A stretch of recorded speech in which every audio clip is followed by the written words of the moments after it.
Ladies, let me speak into your heart today. Not the polished part you post. Not the version of you that shows up with a smile, even when your world is heavy. I want to talk to her. The one who's tired, who's doubting, who's in the middle of the storm and wondering, is anything good still coming for me? I want to remind you that your thoughts have power, not cliché power, not just light a candle and manifest it kind of power. I'm talking about transformational power, the kind that can turn trauma into testimony, pain into purpose, and fear into fierce faith. That kind of power starts in your mind. You can't always control what happens around you, but sis, you can control what takes root within you. You get to decide what stays. And if your thoughts have been bullying you, lying to you, dragging you down, it's time to evict every negative narrative and speak life over your own soul again. Positive thinking is not about ignoring the real. It's about choosing not to be defined by it. You can feel fear, but still speak hope. You can face loss and still declare that better is coming. That's not delusion. That's divine faith in motion.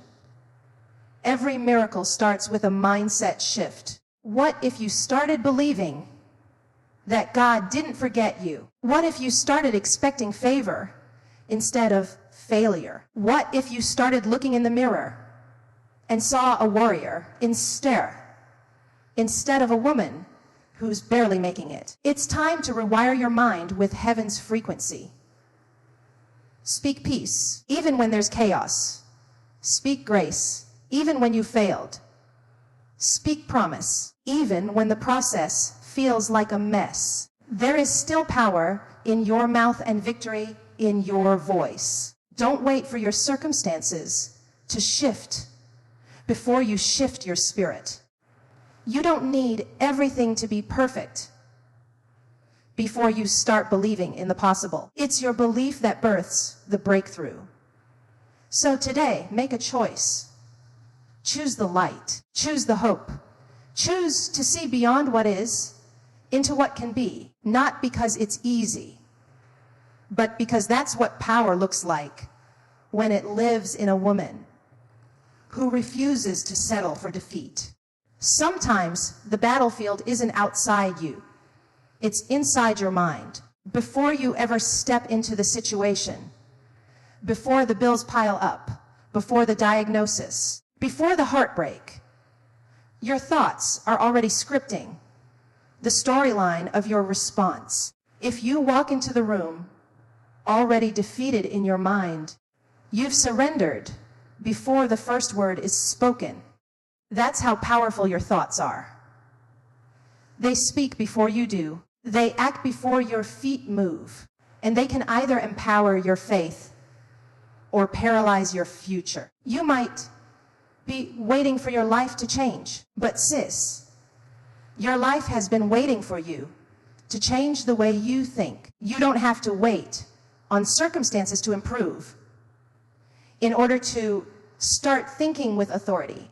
When your thoughts align with truth, peace starts showing up in places chaos used to rule. But as long as your mind is full of fear, anxiety, and doubt, even your victories will feel like battles. It's not what's happening around you. It's what's happening within you. Some of us are stuck not because the doors are closed, but because our minds are locked. God can open opportunities, send people, and create divine alignments. But if your thinking is still bound in scarcity, insecurity, and shame, you'll self-sabotage what was sent to save you. That's why transformation always begins in the mind. Not with the money, not with the man, not with the moment, but with the mindset. You can't be speaking freedom with a mind still enslaved to lies. You can't be praying for abundance while feeding your thoughts the crumbs of unworthiness. If you're walking through through life with a defeated mind. Your spirit will shrink to match the story you keep telling yourself. But the opposite is also true when you begin to think in alignment with power, identity, and promise. You start walking different, speaking different, expecting different. Sis, this is not about pretending. This is about positioning. Positioning your mind in a posture of victory, even when your life still looks like a battlefield. That's when real spiritual maturity kicks in. When you no longer allow your current situation to dictate your thought patterns. When you decide, I don't have to see the fruit to believe the seed is working. When you think in agreement with heaven, even when hell is raging all around you. The woman you are becoming is being built by every intentional thought you choose today. When you speak life to yourself, you're planting seeds your future self will harvest. When you choose peace over panic, identity over insecurity, faith over fear, you are literally reconstructing your future, one thought at a time. That's the unseen work that births visible transformation. And yes, it takes discipline. It takes fighting those mental habits that have been with you since childhood, those echoes of not enough, those cycles of comparison, those whispers that say you're too broken to be chosen.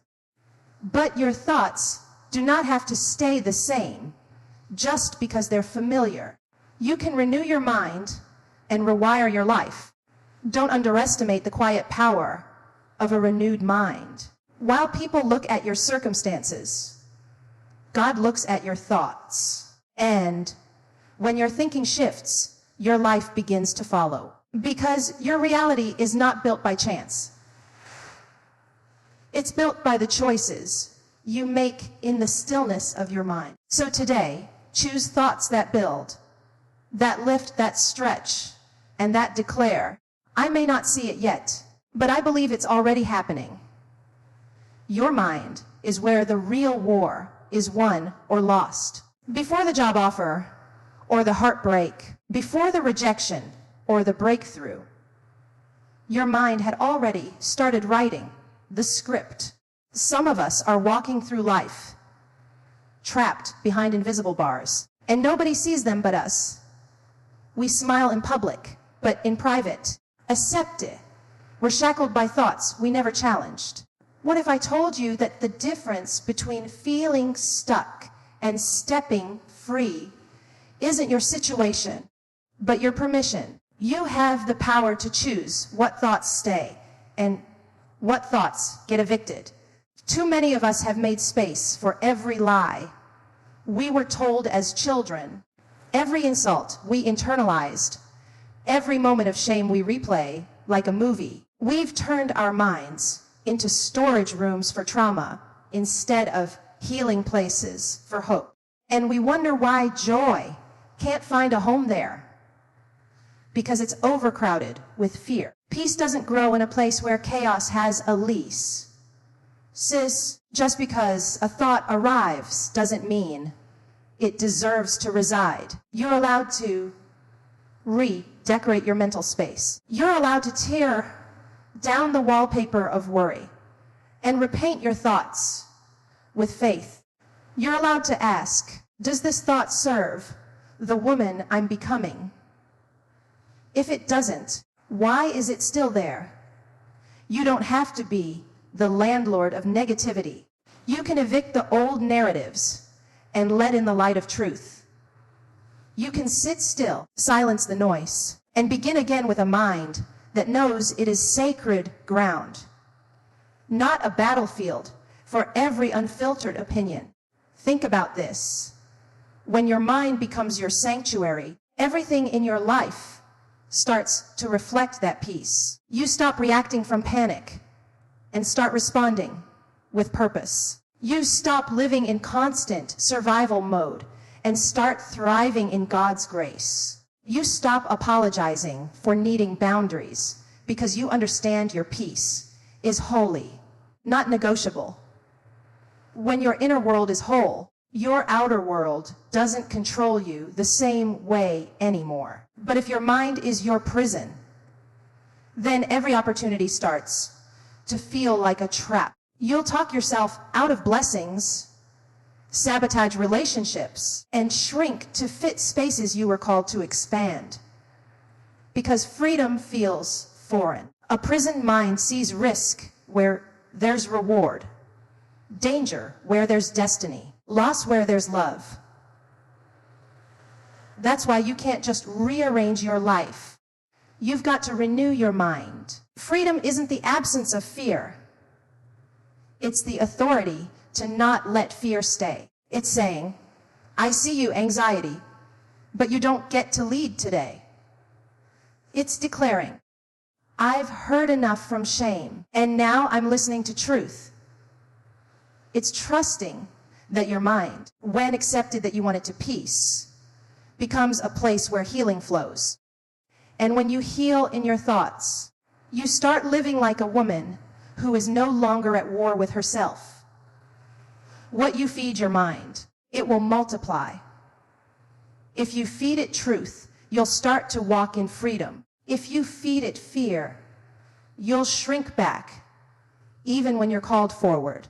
Your thoughts are seeds, and your mind is fertile ground. Be careful what you allow to take root there. Speak life into your thoughts. Pray over your thoughts. Guard them like you guard your home. Because peace is worth protecting. You have permission to make your mind your sanctuary.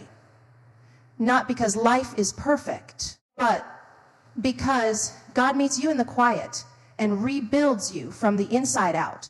Not because you've never struggled, but because you've chosen not to stay bound. It's not about pretending you're okay. It's about out-believing that healing is possible, even here, even now, even in this silence, because your mind can either be the place where you break or the place where you begin again.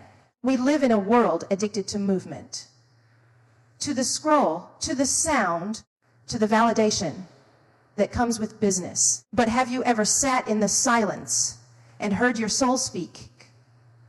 Because sometimes the noise isn't just around us, it's within us. And we've become so comfortable with the chaos, we mistake the noise for progress. But stillness is sacred. Stillness doesn't distract, it discerns.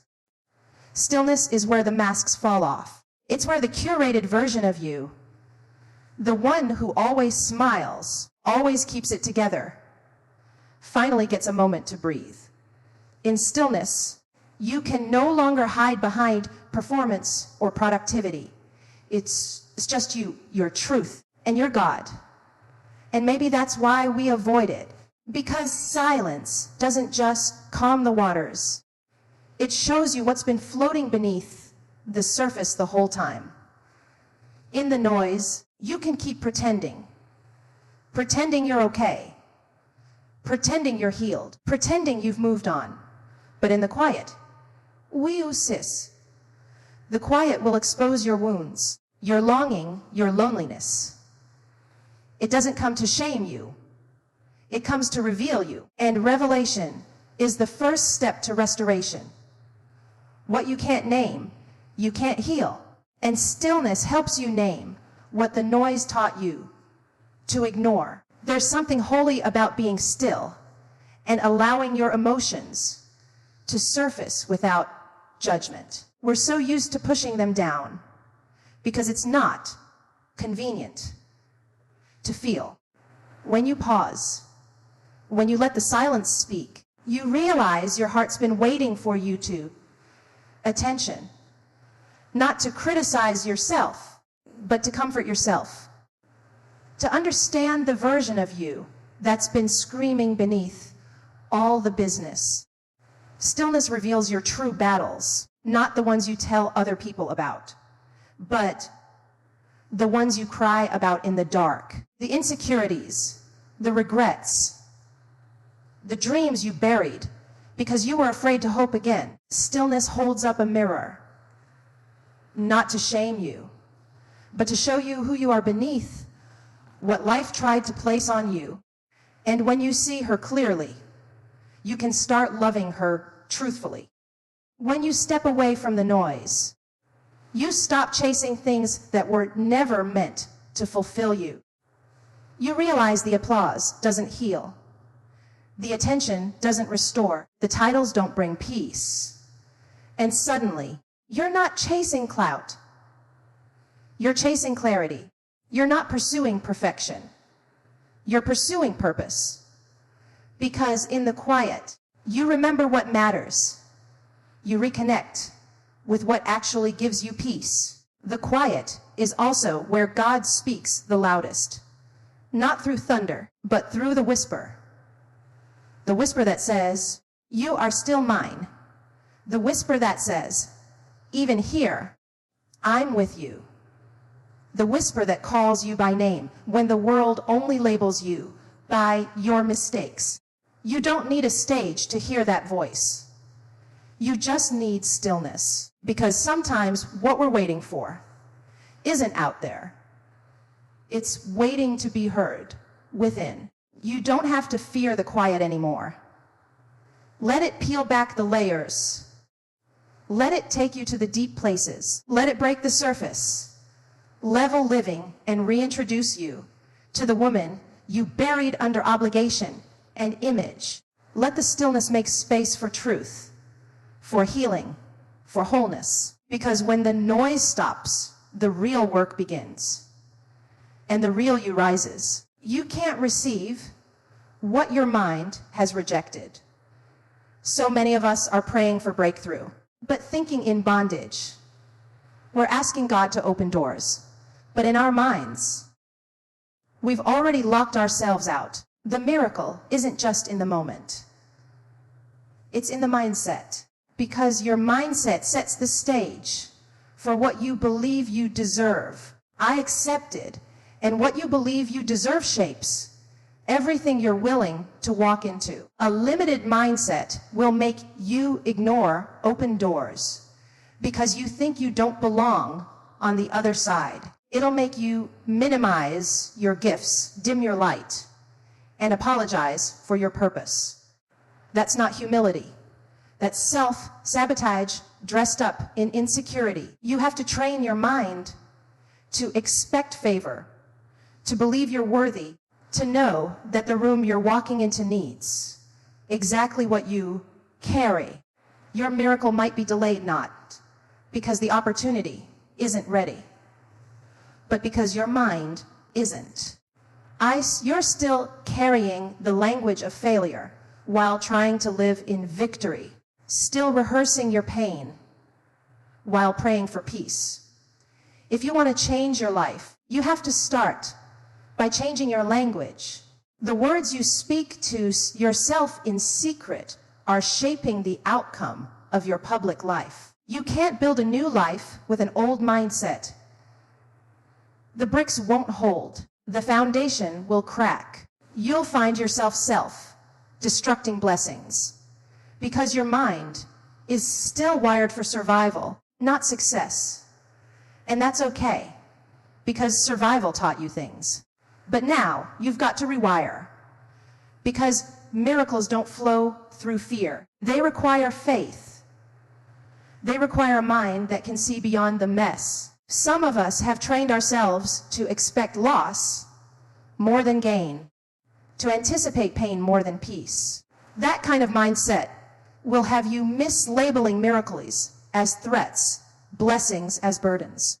Your miracle is on the way, but can your mind recognize it when it shows up looking different than you imagined?